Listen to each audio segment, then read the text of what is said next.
this is Richard Popovich and you're watching PBA Draft Room TV. Napapansin po namin na 88% ng aming viewers ay di pa nakasubscribe.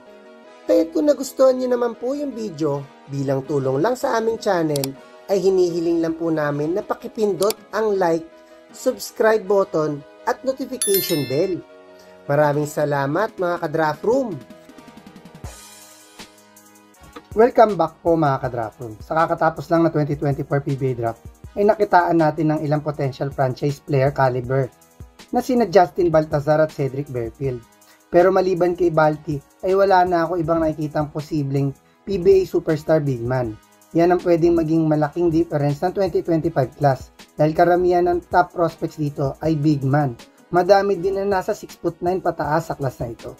Pero bago po natin simulan, ito ay ipapakita muna namin ang mga muntik ng nakapasok sa ating top 60 list. Sa rank 60 ay 6'3" shooting guard na si Richard Popovich. Compare sa Invitationals ay mas magandang pinakita ni Richard this MPBL season dahil sa ilang best player of the game at ilang almost triple-double games. Sa rank 59 ay 6'2" small forward na si Makoy Marcos. Medyo napaganda ang desisyon ni Makoy na wag na ituloy ang kanyang final year sa CSB at maglaro na lang sa MPBL dahil sa stint niya ngayon sa Muntinlupa bilang isa sa go-to guy ay mas naipapamalas niya ang kanyang individual skills sa opensa. Sa rank 58 ay ang 5'10" point guard na si Ryan Swal. Sa rank 57 ay 6'4" power forward na si Ira Batalyer. Sa rank 56 ay ang 6' shooting guard na si John Galinato. Sa rank 55 ay ang 6' point guard na si Patrick Ramos. Sa rank 54 ay ang 6' shooting guard na si Kenny Rocacorba. Ilang season na sa MPBL nag-excel si Kenny sa scoring, pero ngayon na naglalaro siya sa isang playoff contender na may maraming ex-PBA veterans ay mas nag-improve ang overall game niya at basketball IQ na patuloy na nagpapataas pa ng kanyang draft stock. Sa rank 53 ay ang 5'10" point guard na si Eman Tagle. Sa rank 52 ay 6'3" small forward na si Marvin Dionisio. Sa rank 51 ay 6'4" small forward na si Andre Durendes. Sa rank 50 ay ang 5'10" point guard na si Axel Doromal. Sa rank 49 ay ang 5'6" point guard na si Ray Barcuma. Medyo nag-struggle si Ray sa kanyang final season sa NCAA. Pero ngayon para sa MPBL ay talagang medyo tumaas ang draft stock niya dahil sa ilang stellar games na nakatulong para maging isa sa top ng South ang Zamboanga sa standings. Pagpanatili lang niya ang kanyang performance na to ay talagang tataas pa siya sa list na to. Sa rank 48 ay 6'6" center na si Koy Alves. Isa si Koy sa medyo unknown sa list na to. Pero simula last season ay consistent ang two-way game niya gamit ang length at consistent mid-range jumper. Nakailan double-double na din siya this season ng MPBL para sa team ng Sarangani. Sa rank 47 ay 6'4" power forward na si James Tempra. Sa rank 46 ay 6'4" power forward na si J-Boy Solis. Sa rank 45 ay 5'11" point guard na si Royce Alporque. Sa rank 44 ay 6'3" small forward na si Kyle Tolentino. Medyo nag-struggle din si Kyle sa kanyang final season sa Letran. Pero ngayon sa MPBL ay talagang tumaas ang draft stock niya dahil siya ang naging main wing scorer ng MPBL playoff contender na South Cotabato. Sa rank 43 ay ang 6'2" shooting guard na si Christian Pagaran.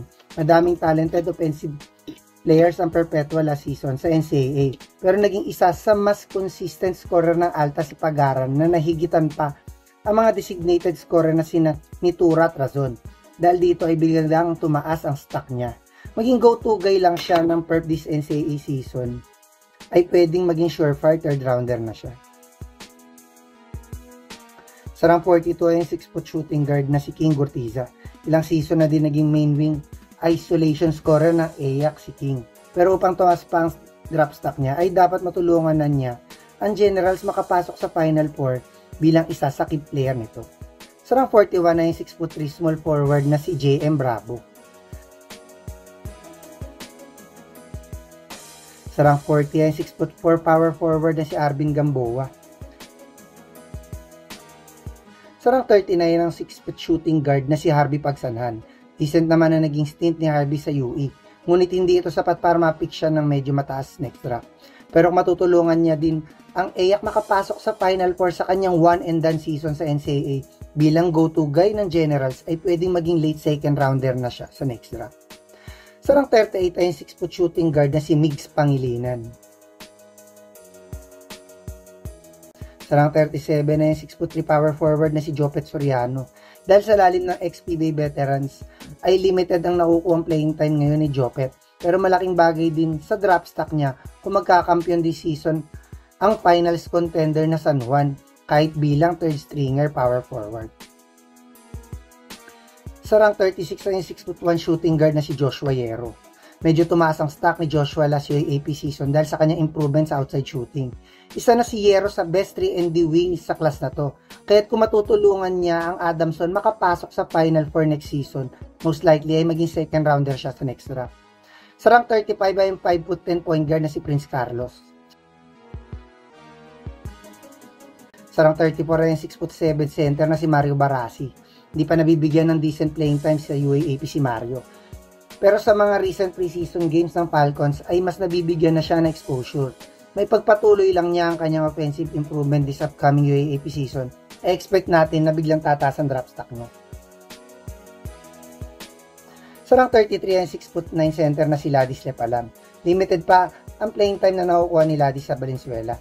Pero tuwing nabibigyan siya ng chance ay nagagamit niya ang kanyang height and length sa poste at minsan ang kanyang outside shooting. Madagdagan lang ang playing time niya upang mas maipakita ang kanyang overall game ay posibleng kahit sa second round ay makuha na siya. Sa rank 32 ay 5'11" shooting guard na si Jodel Puentes. Sa rank 31 ay yung 6'5" power forward na si RJ Minerva. Nagkaroon naman ng decent career sa UAAP si RJ para sa inyo bilang backup big man. Pero ngayon sa PSL at MPBL para sa team ng Quezon ay kitang mas lumakas ang katawan niya at malaki na din ang in-improve ng kanyang inside game. Kung matutulungan niya magkampiyon ng Quezon sa MPBL gaya ng ginawa nila sa PSL ay magiging surefire third rounder na siya. At possible na din mapick kahit sa late second round. Sa rank 30 ay 6'4" small forward na si Kobe Mone. Limited din ang playing time ni Kobe noong championship years ng Letran. Last season nga, nabigyan siya ng malaking role ng Knights ngunit nag-struggle naman sila at di nakapasok sa Final Four. Pero may chance pa siya maging surefire third rounder o kahit late second rounder kung matutulungan niya makabalik ang Letran sa Final Four o Finals. Sa rank 29 ay 6'5" power forward na si Rodel Gravera. Sa rank 28 ay ang 5'11" point guard na si Joe M. Sabandal. Sa rank 27 ay ang 6'4" power forward na si Don Ochea. Ilang taon na dinedelay ni Don ang pagsali sa draft. Pero slowly but surely ay kitang-kita ang nagiging improvement ng kanyang overall game. Kahit most likely ay surefire third rounder na si Don at baka nga maging second rounder pa. Sa rank 26 ay ang 6'7" center na si Dave Ando. Hindi masyado nagagamit si Dave sa MPBL contender na San Juan dahil sa mga veteran ex-PBA big mans. Pero alam naman natin nung UST days niya ang kanyang high basketball IQ. Pero kung matutulungan niya makapasok ang San Juan sa MPBL Finals kahit bilang backup big man ay mas tataas pa ang stock niya. Sa rank 25 ay 6' point guard na si Gab Gomez. Lumit ang playing time ni Gab sa kanyang final season dahil sa injury. Pero alam naman natin na naging solid backup siya ni Padrigao kung bakit nakuha nila ang kampyonato sa season 85 ng UAAP. Pero kung magiging isa siya sa best shooter ng MPBL ay tataas uli ang draft stock niya. Sa rank 24 ay 5'11" point guard na si Robbie Naibe. Isa si Robbie sa pinaka-versatile guard sa list na to. Dahil kaya niyang laruin ang point guard naturally at pwede din siya sa 2 guard dahil sa kanyang upper body strength.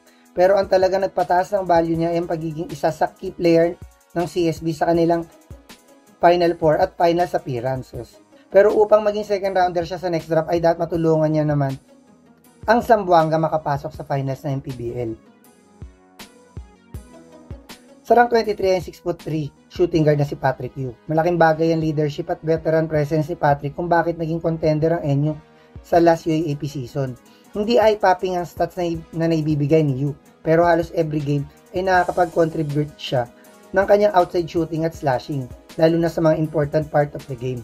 kung makakaabot na ang Bulldog this UAAP season sa finals, ay lalong tataas ang value ni Patrick. Sa rank 22 ay ang 5'11" point guard na si Lian Ramiro. Medyo mataas ang pressure ngayon kay Lian dahil pupunan niya ang iniwang slot ng 2 point guards na kakapasok lang sa PBA na sila Nelly at Nonoy.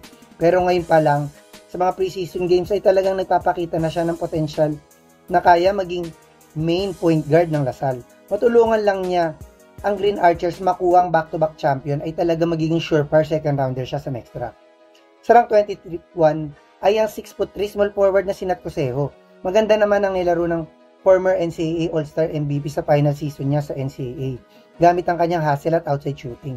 Pero kung madadala niya yan, ganyang level ng energy at scoring sa MPBL at matulungan ng Pangasinan umabot ng mataas sa playoffs ay talagang magiging surefire third rounder na siya.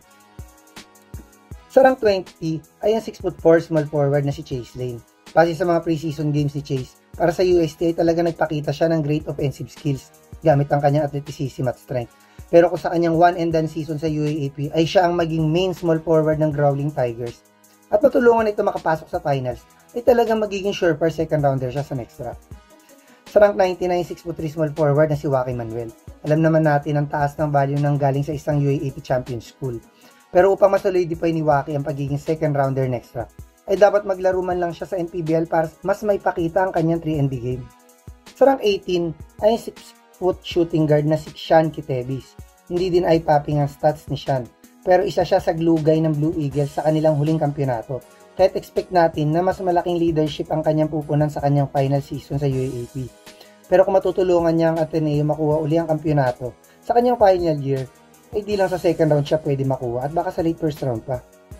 Sa rank 79, 6'5" power forward na si Vince Magbuhos. Solid ang naging final season ni Vince sa UAAP dahil siya ang tumayong go-to guy ng Falcons na nag-contend sa Final Four. Pero kung mas magiging consistent pa siya ngayon sa MPBL para sa team ng contender na Nueva Ecija ay pwede mas solidify na niya ang pagiging second rounder sa next draft. Sa rank 69, 6'5" power forward na si Ace Sandagon. Kung sa last draft na sumali si Ace ay pwedeng nakuha na ito sa second round. Pero kung ipagpapatuloy lang niya ang kanyang mga double-double games at pagiging isa sa best inside operator sa MPBL ay talagang tataas pa ang stock niya. Lalo na kung magkakampiyon niya ang Quezon sa MPBL kahit injured si Gosum this season. Sa rank 15 ay ang 5'9" point guard na si Joel Kagulangan. Kung sa high basketball IQ at winning mentality, si Joel na siguro masasabi kong isa sa best sa lista to. Ngayon pa lang ay surefire second rounder na si Joel sa next draft. Sa rank 14 ay ang 5'10" point guard na si LJ Gonzalez. Talagang solid ang naging final season ni LJ sa FTU dahil sa pagkakakuha niya ng Mythic 5. Pero mas tumaas ang stock niya dahil pagkaka-champion niya sa PSL bilang main guard. Pero kung matutulungan niya ang Quezon makuha ang kampyonato sa MPBL, ay pwedeng kahit sa late first round ay makuha na siya. Sa rank 39, 6'9" center na si Totomo Takeshi. Sa MPBL pa lang ay nagpakita na ng glimpse of potential. Kahit sa limited playing time lamang si Takeshi gamit ang kanyang outside shooting at versatility. Expect natin na mas mag-i-improve pa ang kanyang overall game sa Japan B-League. Kahit for sure ay second rounder na siya sa next draft. Sa rank 12 ay 6'4" small forward. Isa si Chris sa mga pinaka naging productive para sa Ateneo last season kahit sa mababang field goal percentage. Pero this season na siya na ang go-to guy ng Blue Eagles ay pwede na niya mas mapataas ang kanyang stock at maging first rounder next draft. Yan ay kung matutulungan niya ang Ateneo makapasok man lang sa Final Four. Sa rank 11 ay 6'4" small forward na si James Spencer. Sa UAAP pa lang ay kilala na si James sa kanyang efficient outside shooting na nakatulong para magkampiyon ng UP. Pero ngayon na nag-sign siya sa Japan B-League, ay expect natin na mas mag-improve ang overall game niya at mas madagdagan ang kanyang exposure sa international competitions. Kahit kung sasali na siya, sa next draft most likely ay first rounder na siya. Sa rank 10 ay 6'6" small forward na si Kobe Paras. Matagal-tagal nang wala sa basketball scene si Kobe at currently ay wala pa siyang plano bumalik. Pero once maisipan niya maglaro na uli dahil sa kanyang overall talent at experience ay malabo pa din siya malaglag sa first round kahit sa kanyang long hiatus sa basketball. Sa rank 9 ay 6'6" small forward na si DJ Fener. Bago maglaro sa Jones Cup si DJ ay medyo unknown pa siya sa mga scouts at Philippine basketball fans.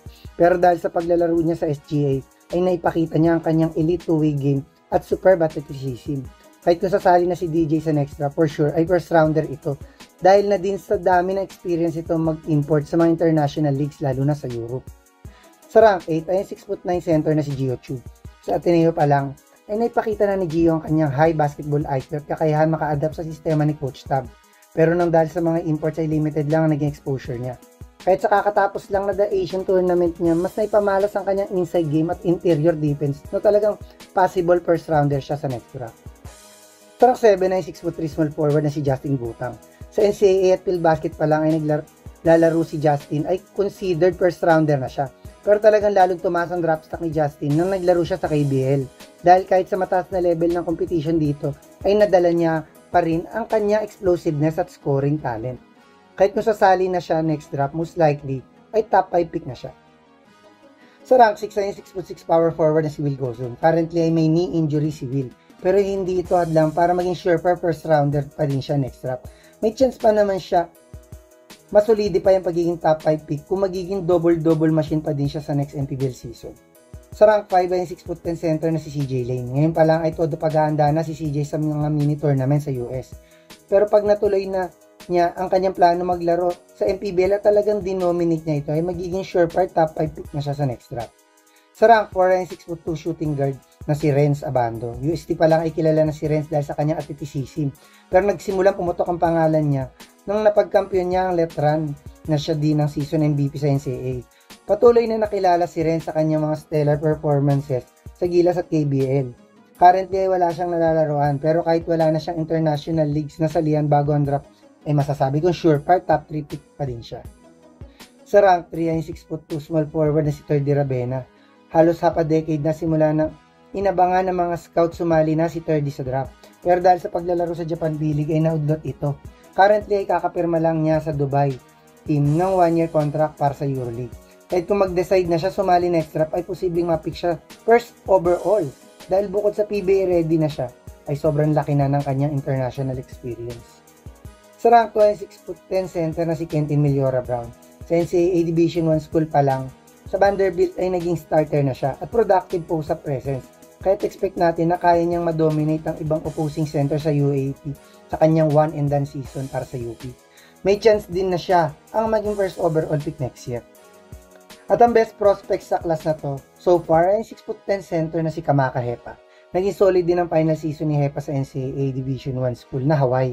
Kahit napasama siya this year sa NBA Summer League team na New Orleans Pelicans. Kahit dahil sa kanyang overall skills at versatility ay wala na akong ibang nakikitang dahilan na di siya ang makuhang first overall pick next year once sumali na siya sa draft. Kakaumpisa pa lang ng NCAA at UAAP. Kahit expect natin na malaki pa ang pwedeng mabago sa order na to. May possibility din na biglang may mag-skip ng kanilang final year at sumali na sa next draft. Maliban pa dyan, ang mga PLM na pwedeng magbago na din ang isip gaya nila Robin Duncan at Lawrence Domingo. Hanggang sa susunod na lang mga ka-drop room.